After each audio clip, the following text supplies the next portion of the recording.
côté de vous tout ce qui vous pousse à des rivalités, à des compétitions. Dis-lui, arrête de me parler de sa vie. Je suis concentré sur ma destinée. Lorsqu'on pose la question à Jean, on dit qui tu es. Il ne dit pas je suis un écho qui crie dans le désert. Il dit je suis une voix qui crie dans le désert. Dieu ne fait pas de nous des échos. Dieu fait de nous des voix. C'est-à-dire que tu n'es pas l'imitation de quelqu'un. Tu n'es pas à la ressemblance de quelqu'un. C'est-à-dire que Dieu ne regarde pas la vie de quelqu'un pour bâtir ta vie. Dieu ne regarde pas la bénédiction de quelqu'un pour bénir ta vie. Dieu ne regarde pas la vitesse de quelqu'un pour te donner de la vitesse. Dieu ne regarde pas les prières de quelqu'un pour te donner. Mais toi, tout ce que tu cherches, c'est faire comme tel. Tu ne seras jamais une voix, tu seras un écho. Un écho. L'écho dépend de la voix. La voix ne dépend pas de l'écho. Lorsque dans toute ta vie, lui il fait telles études, moi aussi je fais. Lui il achète, moi aussi j'achète. Il fait tel commerce, moi aussi je fais. Tu es un écho, tu n'es pas une voix. Découvre ton chemin et tu auras la paix et Dieu te bénira. Enlevez à côté de vous tout ce qui vous pousse à des rivalités, à des compétitions. Tu vois, lui il vient de faire, hein? Tu vois, et toi tu ne fais pas. Et lui il vient de faire. Dis-lui, arrête de me parler de sa vie. Je suis concentré sur ma destinée. Il y a des choses qu'on ne compare pas. Tu veux comparer un bateau avec un avion. L'avion est champion dans les airs. Le bateau est champion dans l'eau. Qui est meilleur que l'autre? Chacun est meilleur dans son domaine. Aime ton domaine, accepte ta vie, accepte ta vie. Tu en vis, tu convoites, tu convoites, tu convoites et tu en vis. Et vous qui dans vos têtes, vous vous êtes dit une chose, que moi je serai toujours plus que les autres. Mon frère, il y aura toujours quelqu'un qui aura plus que toi, qui sera plus que toi et qui fera plus que toi. Même si tu jeûnes comment, il y aura toujours quelqu'un qui sera plus grand que toi. Si tu veux éviter les insomnies, accepte déjà ça. Il y aura toujours quelqu'un qui fera plus que moi. J'ai déjà accepté ça. Et quand quelqu'un fait plus que moi, oh, je l'avais déjà dit. Mais si tu dis Ngai, jamais. Oh, mon frère, il y aura quelqu'un qui fera plus que toi sans transpirer. Parce que lui, c'est son domaine, il a l'aise comme un poisson dans l'eau. Même si tu jeûnes comment, lui, il est appelé à faire plus que toi. Même si tu jeûnes, tu pries, Dieu dans sa destinée l'a appelé à faire plus que toi. Que tu le veuilles ou pas, tu ne seras pas Moïse si toi tu es Aaron. Même si c'est ton frère, lui il est appelé à être plus grand que toi. Ce n'est pas question de parler, c'est question de destinée. Alléluia. Ton bonheur ne doit pas provenir du fait d'être premier. Ton bonheur doit provenir du fait d'être fidèle à Dieu. Ton bonheur ne doit pas provenir d'avoir la seule voiture, d'avoir la nouvelle voiture, la nouvelle chaussure. Ton bonheur doit provenir de connaître le plan de Dieu pour toi. C'est tout, et de le poursuivre. Mais aujourd'hui, mes frères et sœurs, les réseaux sociaux ont rendu les gens jaloux. Les gens qui se marient sans amour, parce que tout le monde autour de lui s'est marié. Lui aussi, il doit se marier. Des gens qui voyagent sans même but, parce que tous ses amis ont voyagé et ne font qu'envoyer des photos. Tu vas être malheureux. Sois une voix, ne sois pas un écho. Sois une voix, ne sois pas un écho. Dis cela à ton voisin. Sois une voix, ne sois pas un écho. Ainsi, vous devez savoir ceci. Nous, les chrétiens, nous ne cherchons pas à réussir pour nous-mêmes. Ce n'est pas biblique. Un chrétien ne cherche pas à réussir pour lui-même. Ce n'est pas la parole de Dieu. Là, c'est la motivation prêchée dans le monde. Tu dois être riche, tu dois être grand, tu dois les dominer, tu dois les dominer, tu dois les dominer. Ce n'est pas la Bible. Tu dois être le plus grand de ta famille, tu dois être le plus grand de ta famille, tu dois devenir le plus grand de ta famille. Ce n'est pas la parole. Voici la parole. Tu dois être grand pour être une source de bénédiction et pour la gloire de Dieu. Là, c'est la parole. Car Dieu dit à Abraham, je ferai de toi une source de bénédiction. Abraham bénit Isaac. Isaac bénit Jacob. Jacob bénit Judas. Judas engendre Jésus. Jésus engendre l'Église. L'Église bénit les extrémités de la terre. Nous devenons grands pour la gloire de Dieu et pour devenir des sources de bénédiction pour les autres. Un christianisme où les gens veulent devenir grands pour eux-mêmes, ce n'est pas la Bible. Ce n'est pas la Bible. Lorsque tu es grand pour toi-même, ce n'est rien devant Dieu, c'est léger. Et tu mourras et tu n'auras aucune récompense. C'est ce que la parole de Dieu dit. Dieu dit à l'homme riche, insensé, aujourd'hui tu mourras parce que ton âme te sera redemandée. Et lui dit que tu n'as pas été riche pour Dieu. On doit être riche pour Dieu, intelligent pour Dieu, beau pour Dieu, célèbre pour Dieu, connu pour Dieu, des relations pour Dieu, du pouvoir pour Dieu, de la sagesse pour Dieu, le mariage pour Dieu, les voyages pour Dieu, le compte en banque pour Dieu, toute ta vie, Dieu, Dieu, Dieu et les autres, Dieu, Dieu, Dieu et les autres. Lorsque ta vie c'est une combinaison de Dieu et les autres, ta vie a de la valeur. Alors comment tu dois prier?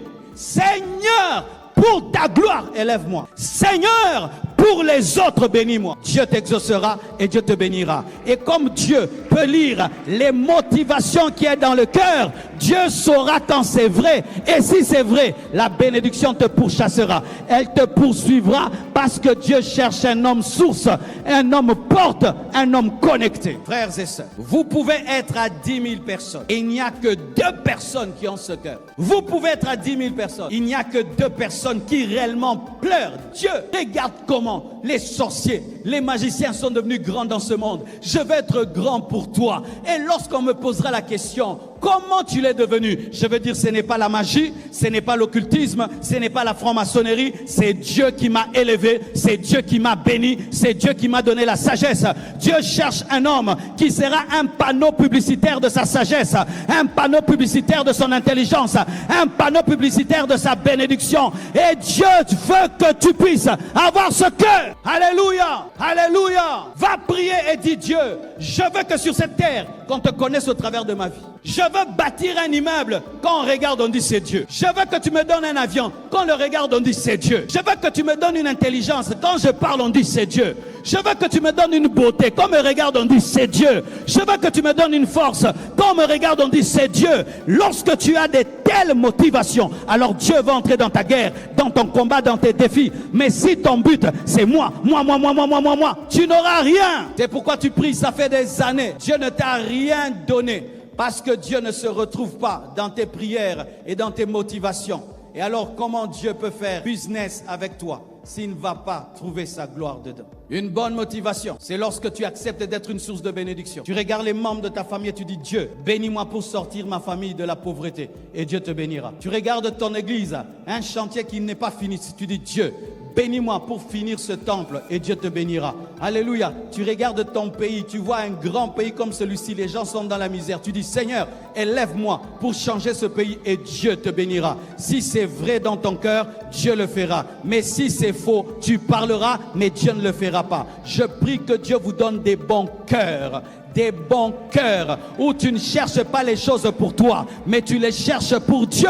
Regardez Jésus, lorsqu'il définit son ministère dans Ésaïe 62, lorsqu'on prophétise sur lui, il dit quoi? L'Esprit du Seigneur est sur moi, car il m'a oint pour moi-même? Non, il m'a oint pour guérir les autres, délivrer les autres, libérer les autres, annoncer aux autres, donner des vêtements de joie aux autres. L'onction qui était sur Jésus était pour les autres. Jésus a reçu le nom qui est élevé au-dessus de tout autre nom, pas pour lui-même, mais pour les autres, car il est mort pour les autres. Il a donné sa vie pour les autres. Il est venu pour les autres. Il était crucifié pour les autres. Il est ressuscité pour les autres. Il reviendra pour les autres. Il a donné toute sa vie aux autres. C'est pourquoi il a le nom qui est élevé au-dessus de tous les autres noms.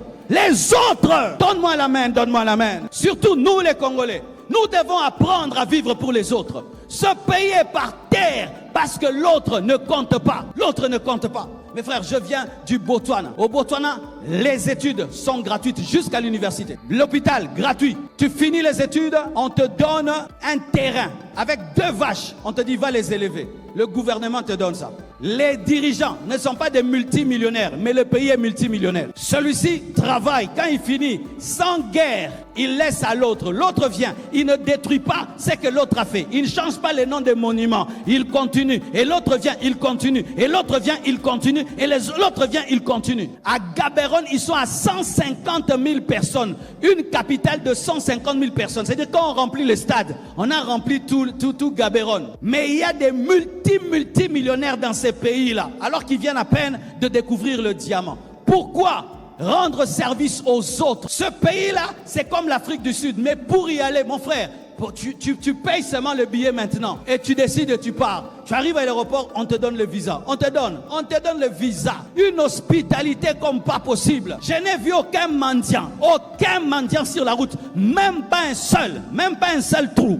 Mais nous sommes 100 fois plus qu'eux. Mais nous n'avons pas leur cœur. Quand je vois plus de 30 000 candidats députés, Mbongo, ne venez pas nous dire que vous nous aimez. Ne venez pas nous dire que vous nous aimez. Non, quelqu'un qui débarque seulement comme ça, waouh, député, français couteau habité, chancellor Pamba, un pays chancellor Pamba. Et c'est ce qui met ce pays par terre. Des églises remplies, mais le pays au même niveau. Des mauvais cœurs dans les églises. Des mauvais cœurs, des mauvais cœurs. Quand tu jeûnes, tu pries. Tu jeûnes pour qui? C'est toi seulement, et toi seulement, et toi seulement, et toi seulement. Et donnez-moi la main, hein. Au premier culte, j'ai prêché en lingala. Comme c'est le deuxième, en français. Mais Matthéo Kanangate, on en lingala. Frères et sœurs. Une sœur un jour vient me voir au bureau. Tu sais ce qu'elle me dit?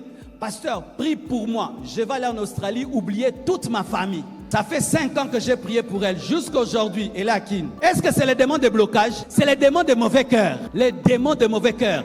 Elle veut que Dieu la bénisse pour oublier son père et sa mère. Celle qu'il a portée pendant 9 mois, elle veut oublier. Frère, j'ai peur des gens qui n'aiment pas leurs parents. Car si tu ne peux pas aimer ton père et ta mère, toi tu vas aimer qui? Même ton pasteur, tu vas m'aimer. Tu as rejeté ta mère qui t'a enfanté et puis tu dis pasteur tu m'aimes. Comment tu peux m'aimer, tu n'as pas aimé ta mère? Source de bénédiction. Et des fois vous dites oh Dieu tu m'as jamais béni. Dieu il t'a béni, tu ne savais pas. Il t'a béni. Un jour chez vous tout le monde avait faim. Toi, tu avais $100. Tu avais fait quoi avec? Tu as gardé. Pendant que tout le monde a faim, toi aussi, tu as fait semblant. Alors que toi, tu as mangé dans un restaurant. Tu t'es essuyé et tu es venu. Et puis tu dis, je serai député. Un député, sois député dans votre maison d'abord. Partage ce que tu as. Partage ce que tu as. Partage ce que tu as. Partage ce que tu as. Tes frères et sœurs meurent de faim. Et toi, tu veux être député alors que tu es incapable de partager $100. Oh, tu as déjà acheté à tes parents des chaussures? Non. Tu as déjà aidé tes frères et sœurs? Non. Tu veux nous aider, nous tous. Commence là où tu es. Et donne-moi la main, donne-moi la main, donne-moi la main. La Bible dit que celui qui est fidèle en peu de choses, Dieu lui confiera des plus grandes choses. Nous cherchons le sommet alors que tous les jours Dieu nous teste. Seigneur, si tu fais de moi un grand homme, je veux ouvrir un orphelinat. Mais l'orphelin que tu as dans votre famille, tu le maltraites. Toi, tu veux 10 orphelins et le seul orphelin dans votre maison. Tu en prends soin. Il y a un orphelin dans votre famille qui n'a ni père ni mère. C'est lui qui est devenu votre domestique. Votre domestique, tout c'est lui. Tout c'est lui. 2 heures du matin, il doit travailler. 4 heures du matin, il doit travailler. J'aurai un orphelinat. Tu as déjà un orphelinat avec un enfant maltraité qui pleure chaque nuit, qui maudit ta vie. Et donne-moi la main, donne-moi la main, donne-moi la main, donne-moi la main, donne-moi la main. Tu as des mauvaises intentions. Si Dieu te bénit, toi tu vas l'abandonner. J'ai réfléchi sur ce pays. Je suis en train de dire Dieu, s'il veut bénir le Congo, qu'il attend un peu, qu'il réfléchisse. Oui, vous savez pourquoi? Vous savez pourquoi? Frère, d'où je viens là, ils sont tellement riches que les églises sont vides. On a rempli une salle de 400 personnes. Pour eux, c'était plein. Moi, je trouvais tout ça à 400.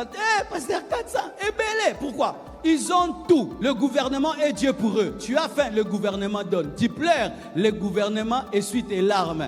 Donc, un peuple, le gouvernement est Dieu. Ils n'ont pas le temps de prier parce que papa gouvernement fait tout. Si nous, aujourd'hui au Congo, comme tu es là, tu as un salaire de $10 000. Tu as une voiture là de $100 000 dehors. Tu as le moyen d'aller maintenant même à l'hôtel du fleuve, passer un mois là-bas.